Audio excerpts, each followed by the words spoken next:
Our filling in for Gable today and looking to finish out lesson 22 and 23 in his material.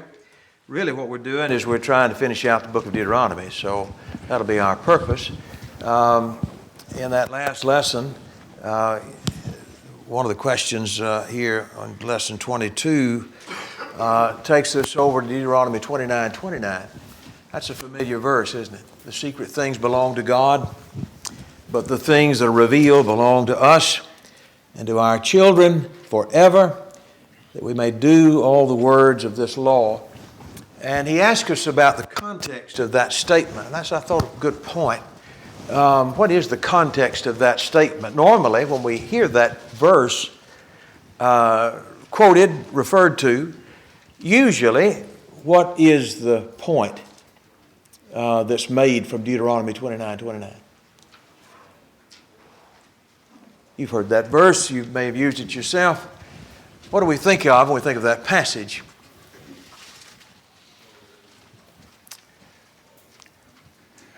Since it's the way you use it, I'm going to grant that there's no wrong answer there.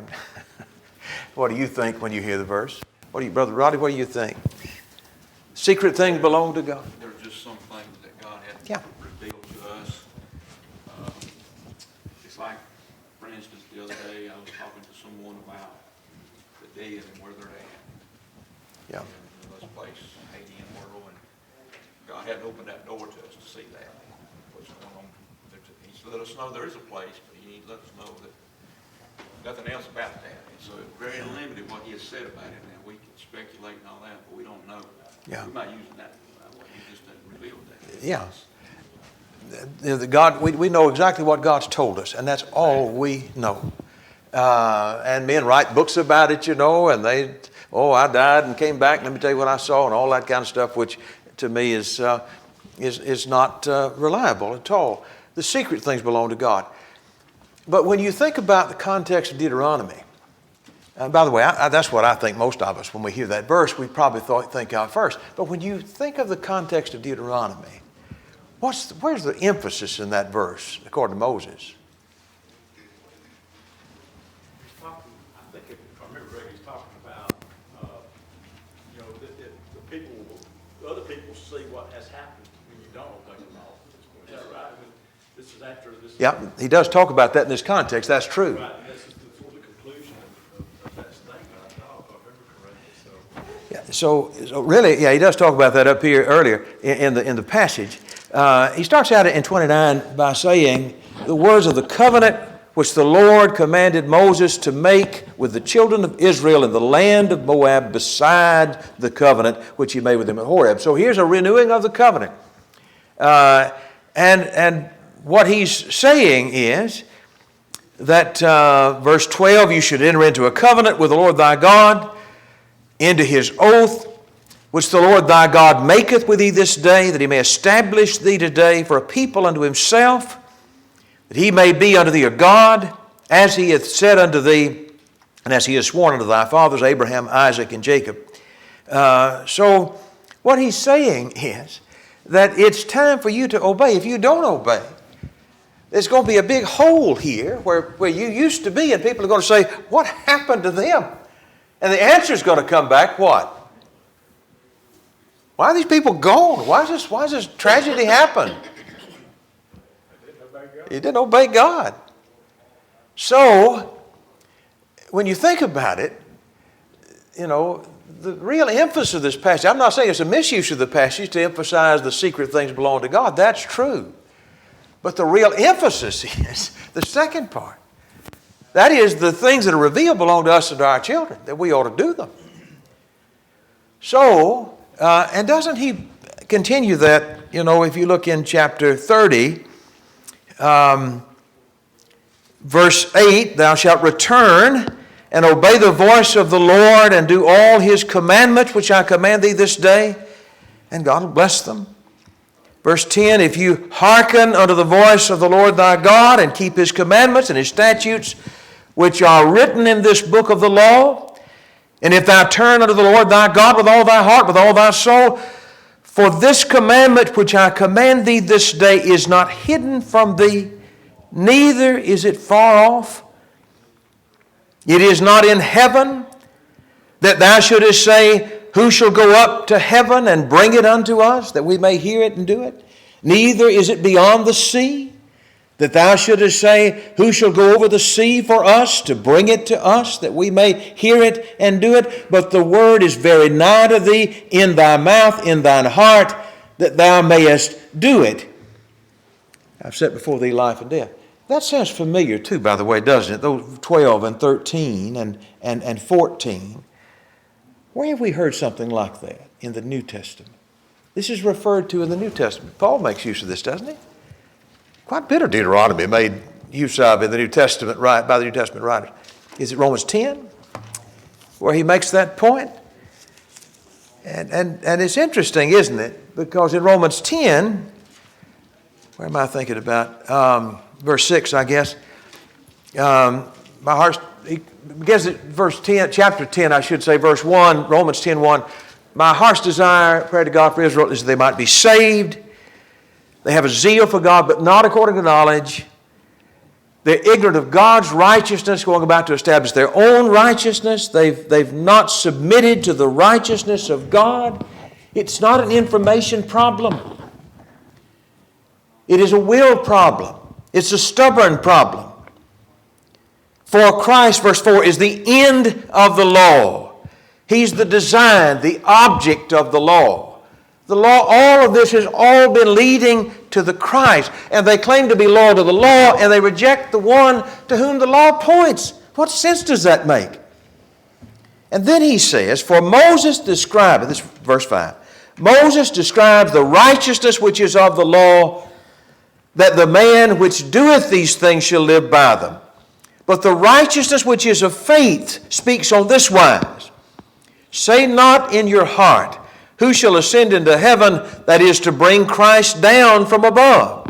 Or who shall descend into the deep, that is to bring Christ up again from the dead?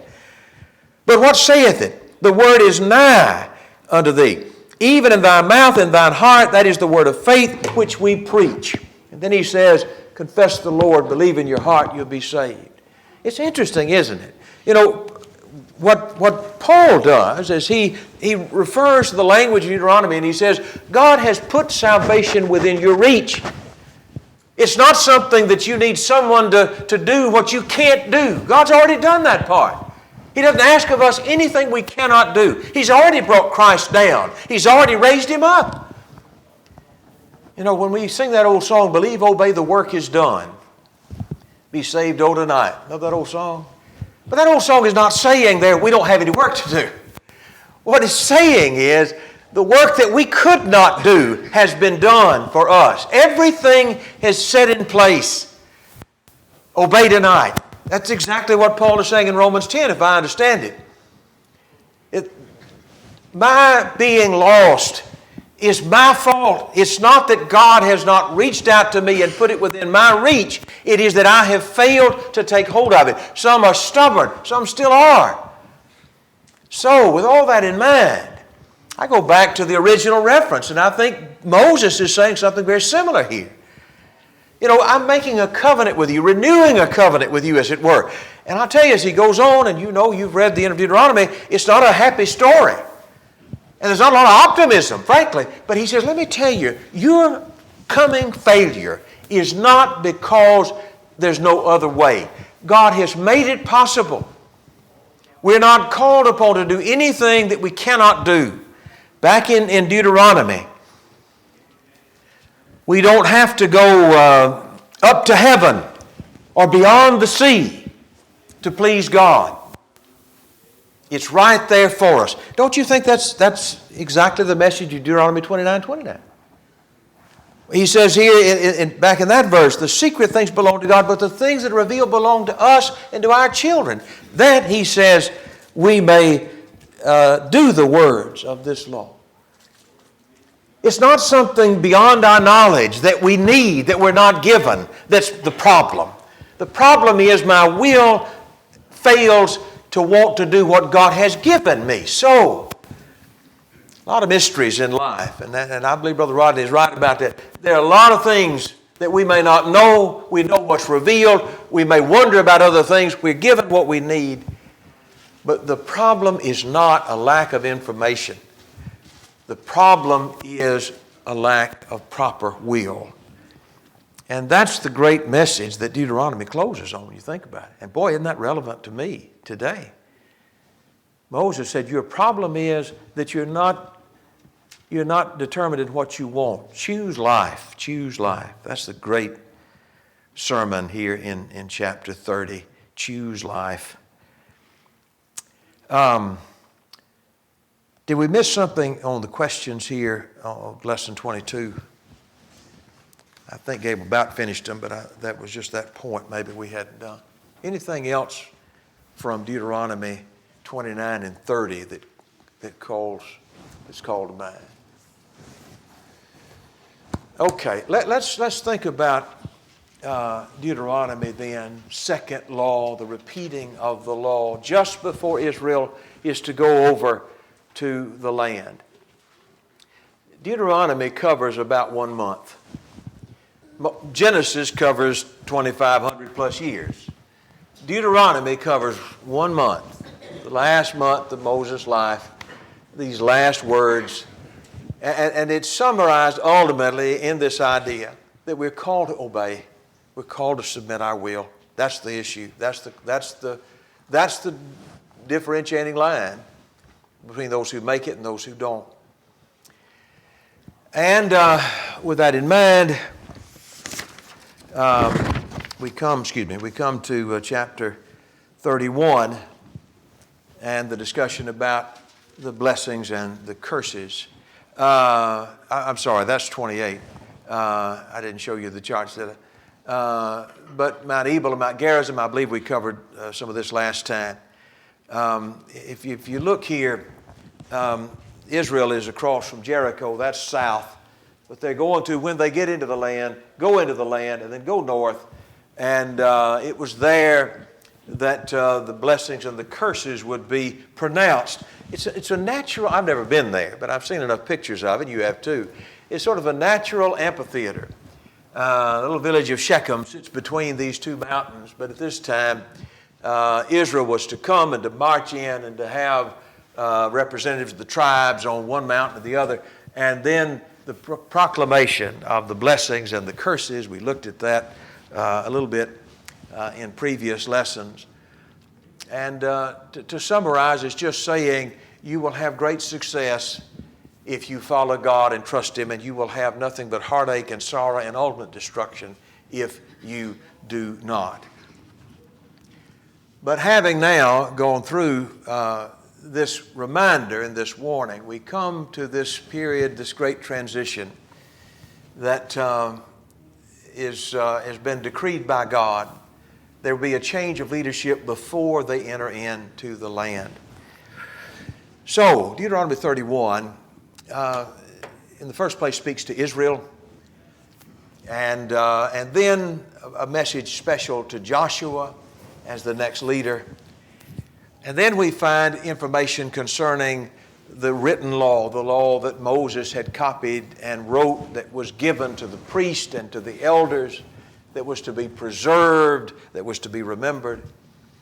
Then finally we have a message that the Lord speaks to Moses in Deuteronomy 31. Let's take a look at this just briefly, if we may.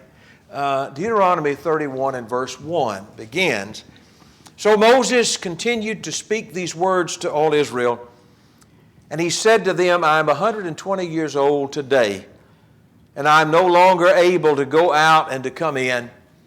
The Lord has said to me, you shall not go over this Jordan." By the way, that's the old translation. I am no longer able to go out and come in. And if we didn't know better, we might think that's saying he's all crippled up, can't get around anymore. That's not the case, is it? How do you know that's not the case? You remember? It talks about when he died, he was still whole. He was still, his eyes were not dim. Yeah, that's the last chapter, isn't it? That's near the last thing he's told. So it wasn't that, when he says here he's not able to go out and come in, what's he really saying? Maybe your translation puts it a little bit simpler, I don't know. Yes, sir. Perhaps that God has told him It wasn't so much physical position, it was permission. What? Exactly. So, and that's the point he goes on to make. But, losing Moses is no small thing. That's all these folks have ever known. This is a whole generation. All they've known is Moses. But Moses tells them, I'm not going to go with you, but all is far from lost because the Lord himself will go over before you.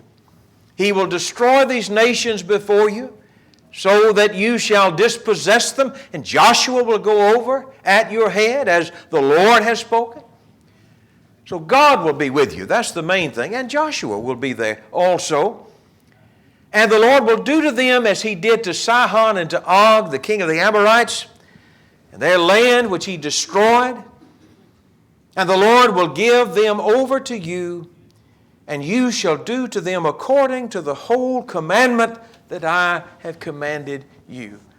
Again, you just don't ever get far away from that. It's a great lesson for me and for all of us. In life, we're concerned about a lot of things and a lot of things out of our control. Here's what I ought to be concerned about. Am I serving God today? Is my heart where it needs to be today? Is my commitment level where it needs to be today? Am I leaning on God's wisdom today? Don't worry about going up to heaven or down to the depths to figure something. That's not our job. Do your job. Lean on God. Trust his wisdom. That's a lesson that just is needed as much now by me as it ever has been by anybody. So, Moses says, be strong and courageous. That's your job. Do not fear or be in dread of the enemy, for it is the Lord God who goes with you, and he will not leave you or forsake you. Doesn't that sound familiar? We find that quote, don't we, in the book of Hebrews.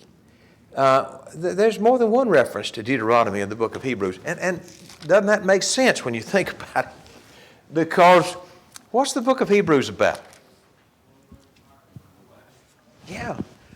Writing to the Jewish Christians, who've come out, I say come out of Judaism. Really, they have followed Judaism to the Messiah. And now they're being tempted to go back to a faction that rejects the Messiah. And so the Hebrew writer is saying, don't you do it. Don't go back. But near the last thing we find in Hebrews in chapter 13 as we divide it. And verse 1, let brotherly love continue. Be not forgetful to entertain strangers, for some have entertained angels unawares. Remember them that are in bonds as bound with them, and them which suffer adversity, as being yourselves also in the body. Marriage is honorable in all, and the bed undefiled, but whoremongers and adulterers God will judge. Remember what you ought to remember. Don't get distracted by evil, as the world does. Verse 5 to that point, let your conversation, your manner of life be without covetousness, and be content with such things as you have. How does covetousness lure the Christian? A lot of ways, I guess, to answer that, but how would you answer that? What's the danger of covetousness in the life of a Christian? It's the same as idolatry. It is. Worshiping something other than God. Yes. Someone else to add to that. It makes us think that there's something we need that we got to get off the path to get. I need this. I got to have this. It's important to me. And so it is very much like idolatry. The Bible makes that comparison, doesn't it? I need something besides God. No, you don't. I know it's not right, but you don't want it then. So all these things are distractions that the devil uses to lure us away from God. So he says, let your manner of life be without covetousness, and be content with such things as you have. And then he adds, I will never leave thee nor forsake thee. I think that's a reference to our passage. That's exactly what Moses was saying all those years ago. He said, you've got to keep your mind, your heart on the right thing. Don't leave sight of God. Be strong, be courageous. Don't let fear or greed or any other of the old tools the devil uses trip you up He will not leave you nor forsake you. Any question about the first 6 verses there? We're not going to be able to cover every verse, but at any rate, just giving a sampling of it. This is a great sermon, isn't it? And then in verse 7, after Moses had given these words to the people, then he talks to Joshua. Moses summoned Joshua and said to him, for everybody, be strong and courageous, for you shall go with this people into the land that the Lord has sworn to their fathers to give them a possession. It is the Lord who goes before you. He will be with you. He will not leave you or forsake you. Do not be dismayed. Do not fear. Good to remember that. The fight's not our fight. It's God's fight. So you just do what you know is right. Let the Lord handle the rest of that. That's great, encouraging, inspiring wisdom there. And then in the next verse, Moses had written this law, not just the 10 Commandments. God wrote that on these tables of stone, but the law was written. And Moses gave this to the priest. They were to lay it beside the ark. And then Moses said this. He said, at the end of 7 years, at the time of release, you could only keep a servant for 7 years.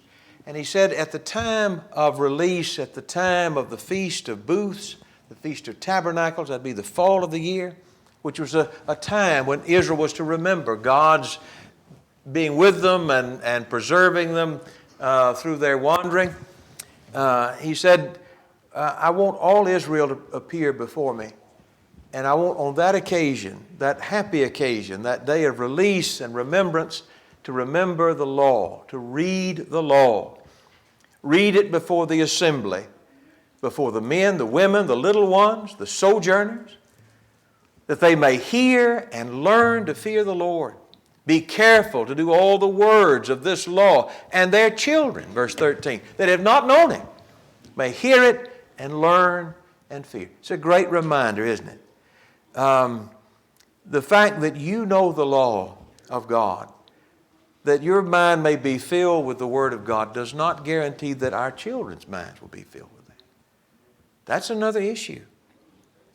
And it's the job of one generation to instruct the next and to instruct the next. That's what is going on here. This was God's will, that one generation would tell the next about the greatness of God and the work of God and the promises of God, the fear of God, the grace of God. Any question through verse 13?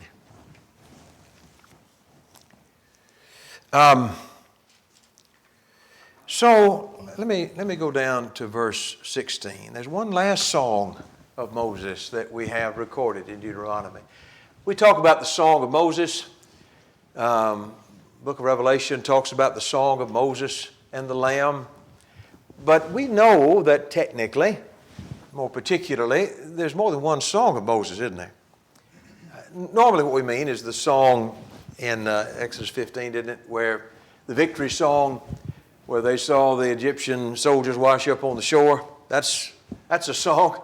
And I think that's probably what is had in mind by John and the Holy Spirit in Revelation. But this is another song of Moses. We could say something if we had time about the power of music, the power of verse, the power of poetry to make things memorable, to keep them alive. The Lord said to Moses, behold, you are about to lie down with your fathers, and then this people will rise up and whore after foreign gods among them in the land in which they're entering.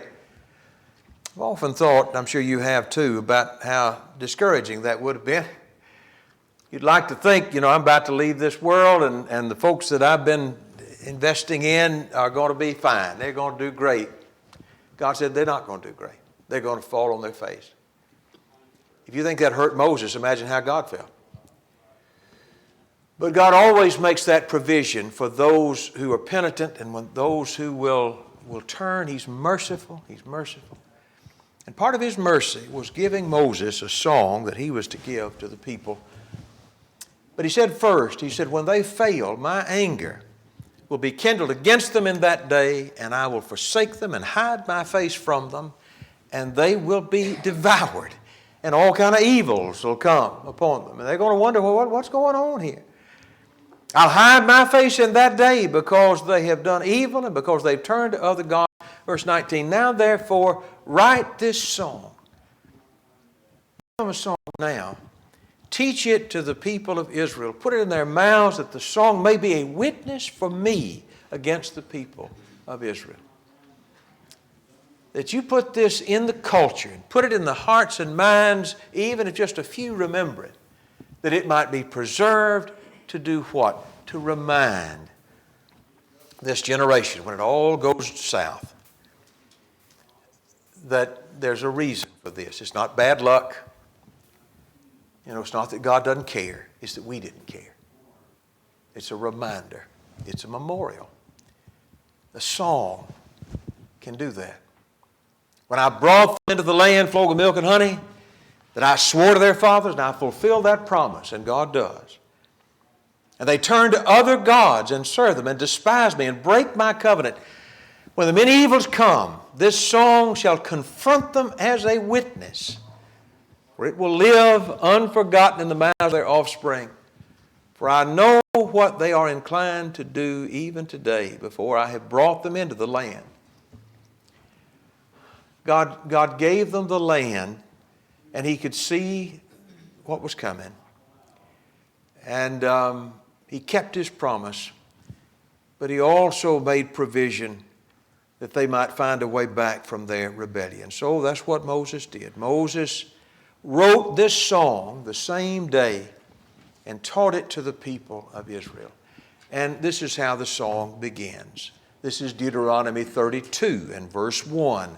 Give ear, O heaven, I will speak, and let the earth hear the words of my mouth. Let me ask you a question. Maybe I don't know the answer, but you ever notice how you do find that occasionally in the words of the prophets? Heavens and the earth. Why preach to the heavens and the earth? Symbolism, obviously. Rocks can't hear. What's the power of that when you find that in the words of the prophets? I called heaven and earth. Why? Why call on the heaven and the earth, reckon?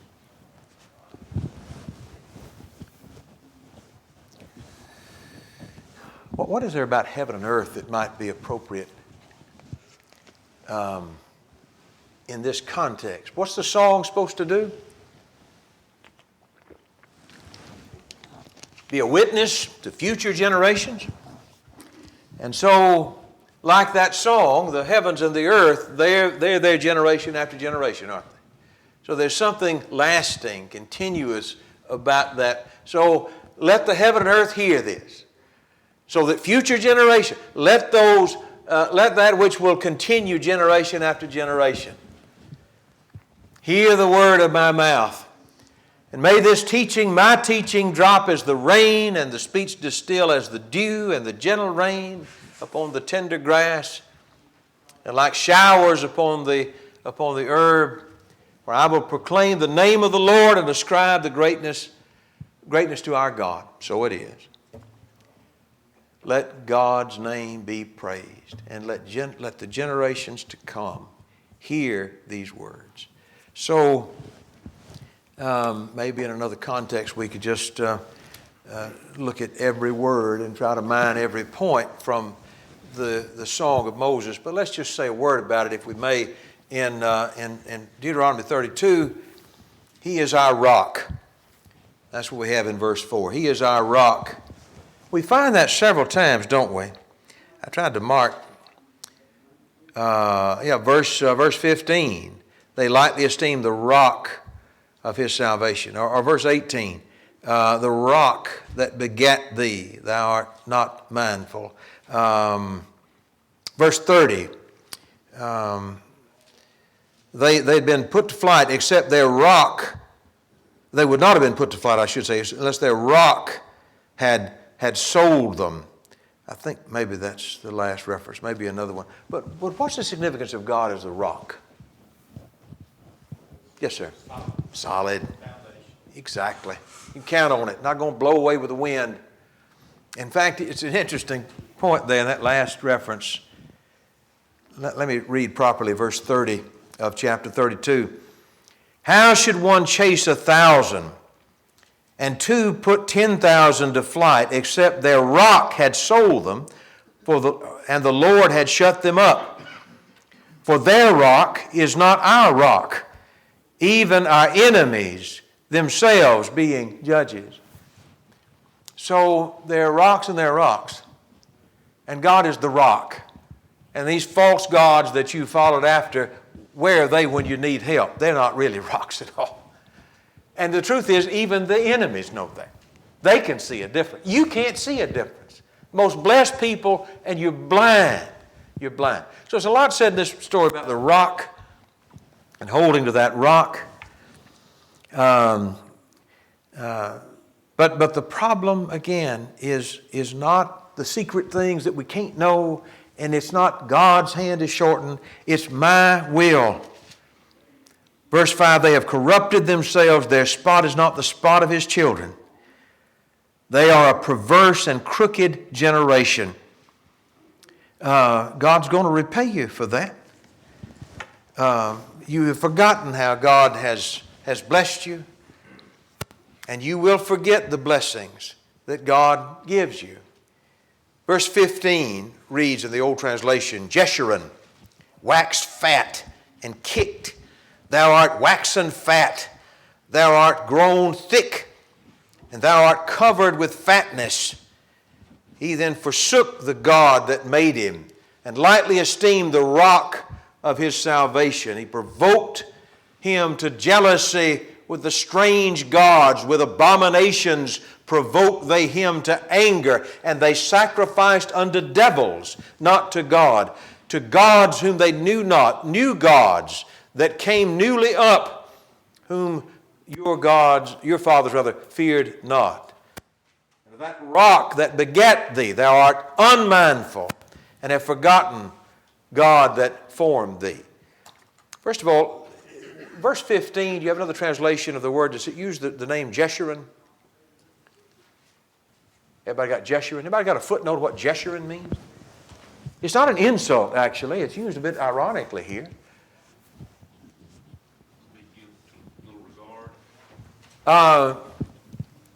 Little regard, I think maybe that's what they do to God. But Jeshurun, the name itself, anybody have a footnote of that name? I think it may be upright or righteousness. I think it's a reference to Israel. He calls Israel by this name, the upright, the righteous. But what did the righteous do? I think that gets to your point. What does he say there, Rodney? I just had a footnote. He had to give a little regard to what he was saying. Yeah, Jeshurun, my old translation is waxed fat and kicked. Yeah, that's what mine is. I love that old way to say that. But what's he saying in effect there? You got complacent. Yeah, exactly. Yeah, just grown careless in self-reliance. And what did they do? They lightly esteemed. That's, I think, where that comes in. The rock of his salvation. And provoked him to jealousy with their strange gods. How about verse 17? The old translation says they sacrificed unto devils. What is demons? Okay. Anybody have anything else there?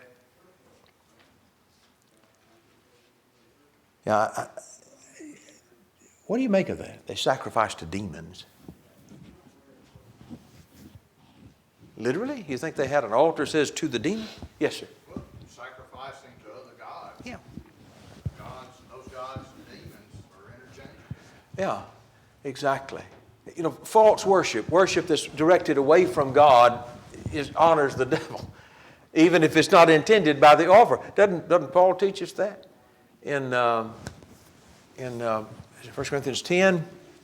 Similar points made there. I don't think there's a direct quotation here, but Paul says to the Corinthians, "You guys are so casual about idolatry. It's outrageous."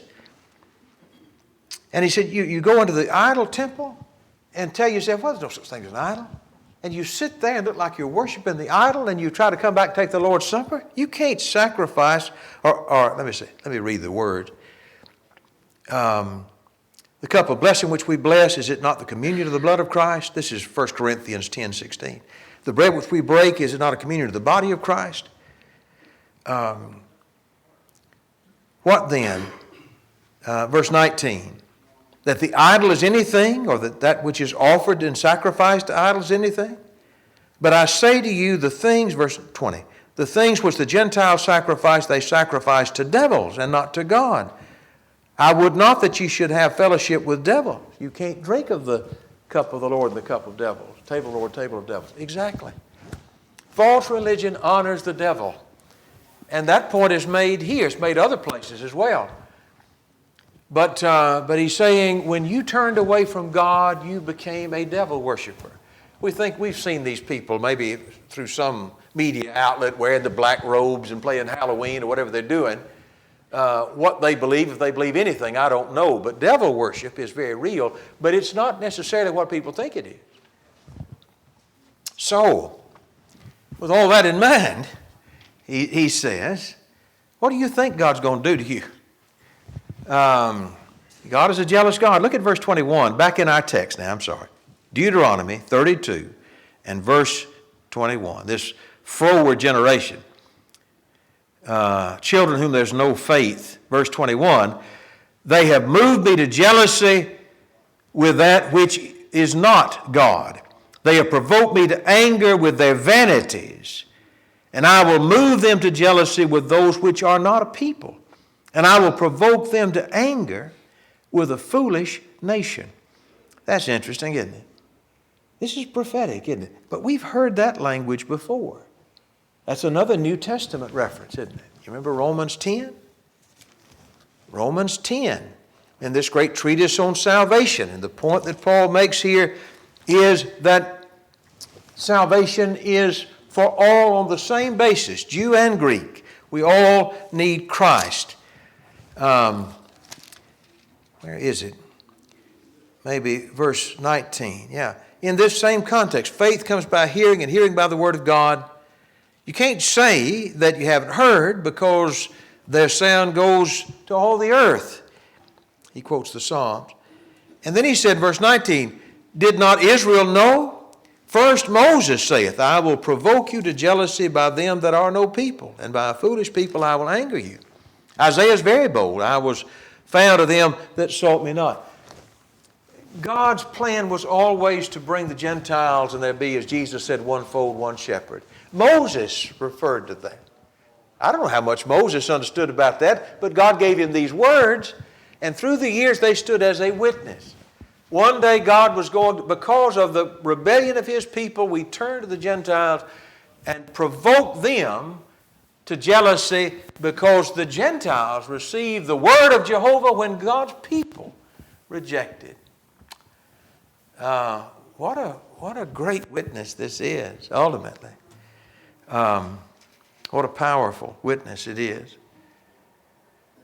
So, verse 35 of our text now, in Deuteronomy 32. God's warning includes these chilling words. To me belongeth vengeance and recompense. Their foot shall slide in due time. Oh man, it's after time. I'm so sorry. I got to quit. Gable's going to be mad at me. I did a poor job of handling this material, didn't I? I'm sorry. Okay. That's a reference to Hebrews chapter 10. And so the great warnings, lessons here, they certainly come back to us. Okay. Thank you very much for your kind attention.